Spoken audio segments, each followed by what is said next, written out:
This game is an incredible looking 2.5D throwback to an often unknown but important genre of games. It's called Replaced, and it's dripping with fantastically dark cyberpunk themes. It's got a fun combat system with parries, gun finishers, stealth mechanics, and even a little bit of environmental puzzle solving. Let's dive deeper into this masterfully rendered game world.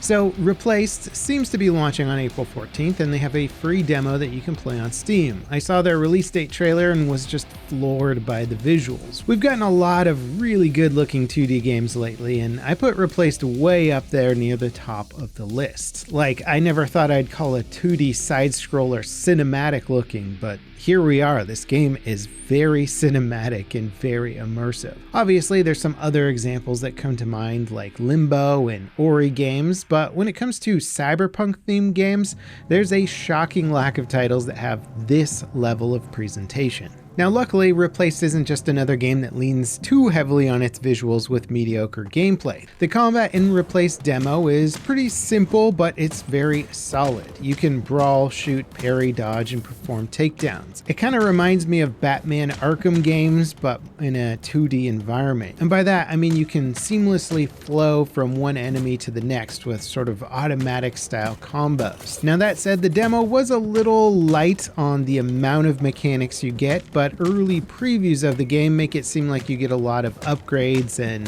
face many more complex enemies later on. So I think at the very least the demo shows that they've got a good foundation for this combat. Now again, the demo is annoyingly short. It's a beautiful and fun experience that is over before you know it. Luckily, we do have some other previews to show off stuff like an amazing looking hub area with side quests and NPCs that seem to expand the game's story. Speaking of which, the game exists in an alternate timeline where instead of nuking Japan to end World War II, the US blew up, well, the US. Your character is basically a human body that's being controlled by an AI that was mysteriously implanted in it. It's kind of like that sci-fi action movie Upgrade.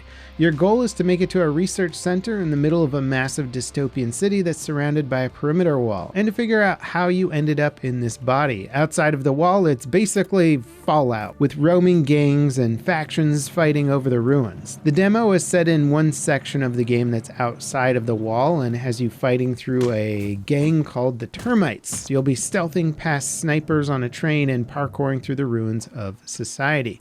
At the end of the demo, there's a mini boss fight against one of the termite thugs, and I think this was the only point of the demo where the gameplay didn't quite hit. The boss had an attack that you have to dodge, but just dodging back and forth and hitting him a couple of times practically stun locked him. Beyond this one fight though, all of the combat in the demo felt really great. And I like that there's a variety of mechanics instead of just a dodge and an attack option, without it also becoming too complex to get into. Now all that said, even though that I enjoy the gameplay, the star of the show is certainly the visuals and the world crafting. Every section of every level in the demo looks polished to perfection, with tons of grit and detail, giving every rundown building, bombed out car, and cracked sidewalk just an incredible level of personality without ever taking you out of the reality of this world. The camera is also very dynamic, zooming in and out for combat sections with tons of depth of field effects to really help visually isolate the actual gameplay from the surrounding world. And with how much detail Replaced packs into every scene, it's shocking just how well their subtle use of backlighting, parallax, and depth of field work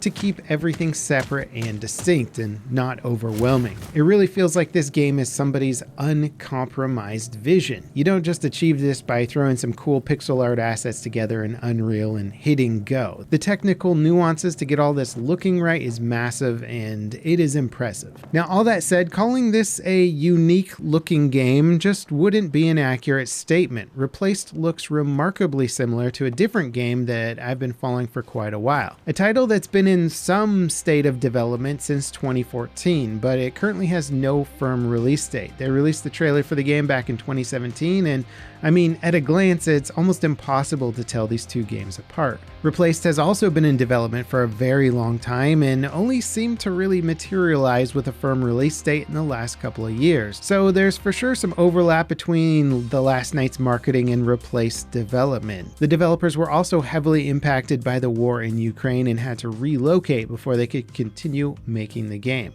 Now, all that said, it does appear to be more of a coincidence than a purposeful decision to make a game that looks so similar. Replaced developers have said that their influences include games like Inside, The Last Night, Flashback, the Batman Arkham games, and even Uncharted. In fact, Replaced inspirations are actually part of what inspired me to check out the game in the first place.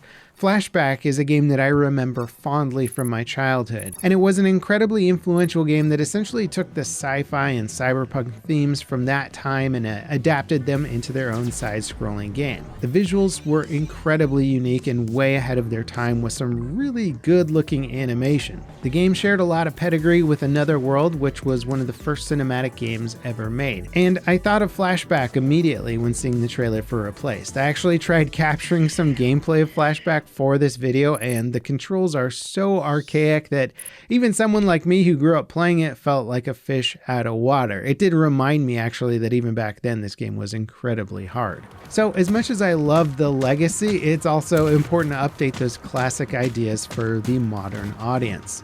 Now, another thing that stood out about Replaced and harkened back to the games of my childhood was how much the demo encourages exploration and diving into the lore of the world. There's tons of optional items that you can scan in the world that give you notes with info about the events of the game world. You can skip most of them if you want, but they really help flesh things out and are worth reading. It's not just a game with some fun, cheesy retro visuals, but instead a deep world hidden within them.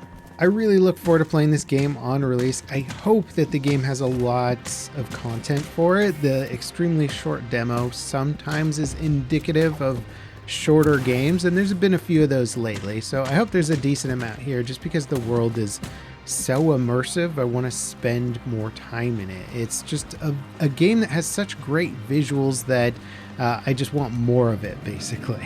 And this game also really falls in line with a bigger trend that seems to be happening in games right now, is going back to the roots, going back to old school games, updating them, figuring out what was so fun about them. I'm sort of doing that with my own game project, but I've also been covering a lot of these retro games lately as well. In fact, if you want to check out another video, check out this one on the greatest boomer shooters. Basically, I went around playing some of these fantastic titles and figuring out which ones were the best and were worth your time. There's been so many great additions to this lineup, both innovating the old games but also appreciating and respecting what made them great in the first place. Check it out. As always, guys, thank you so much for watching, and I'll see you next time. This is Level Cap signing off.